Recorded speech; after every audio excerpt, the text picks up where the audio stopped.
Yeah, I want to share with you a quick strategy I discovered throughout my 9 months journaling journey. There were a lot of sources that were telling me to start journaling, so I decided to give it a try. First, I was just prioritizing volume over quality. It doesn't matter what you write down on a piece of paper, as long as it is one page. There are a lot of tactics about journaling, like asking some deep questions and exploring your emotional state and all of that crap, but it was too hard for me to digest. I didn't have enough time to research it. Like, I don't have like 2 hours every day trying to research how to do journaling. I just knew like it's an action that successful people do, so I need to do it. I don't have any like direction, so I was just prioritizing volume over quality. It didn't matter what I wrote down. I could literally describe my days, and I would like delve into my childhood traumas and all of that. And after putting in the volume, I started to notice the most efficient way to get most out of your journaling sessions is to write down about your childhood traumatic events. If it's traumatic event, don't just think that it has to be something like big, something major, someone physically, maybe your father beat you down, maybe someone raped you. It doesn't even have to be that big. It's like even having a slight joke at your haircut when you were like 7 years old can have profound effects to you to this day. So any small event can be a traumatic event, especially for children. So you need to take one kind of this event, like one instance of this event. For example, for me, it was when I was like 6 years old, I was playing outside with other boys, and they were older guys, and they would like mentally and physically intimidate and bully me. And I couldn't really stand my ground. I was basically letting it slide. I was being a bitch. So it had profound effects on my psyche, on my personality to this day. So when I was journaling about it, I wrote down specific events that happened to me, and then I started rewriting and reframing it. I started saying, yeah, I'm no longer weak. I started working out. I learned kickboxing. I worked hard. I'm better than these guys now.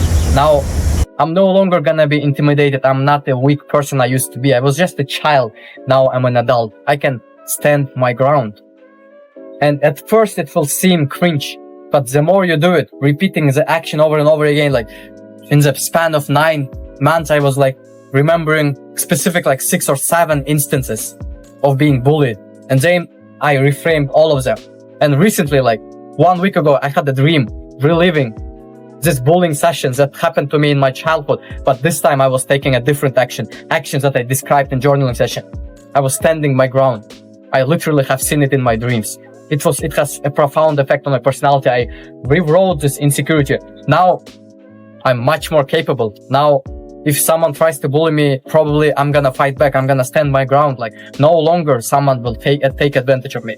That's how I reframed it. Like you need to take an event, describe it to every miniature detail. If you remember the clothes you were wearing, write them down and specifically focus on the feelings you had. I felt inadequate. I felt weak. I'm ashamed of it. Don't be embarrassed to explore your own mind. Admit it.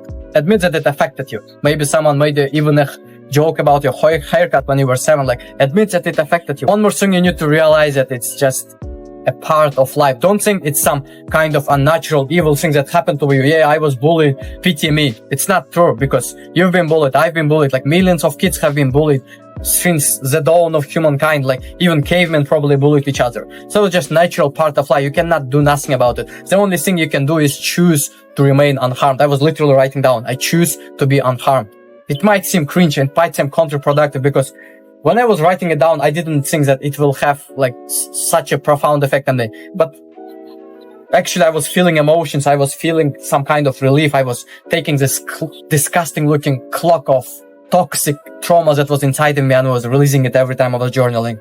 I was feeling emotional relief, but I didn't know it affected me so much that I had a dream, and I now feel kind of, I defeated this insecurity so much that I'm able to talk about it in this YouTube video, because when I was first starting out, I was embarrassed of these moments. I would never tell them anyone. I was even embarrassed to admit that on the piece of paper that only me is going to read. I was embarrassed to admit it even to myself.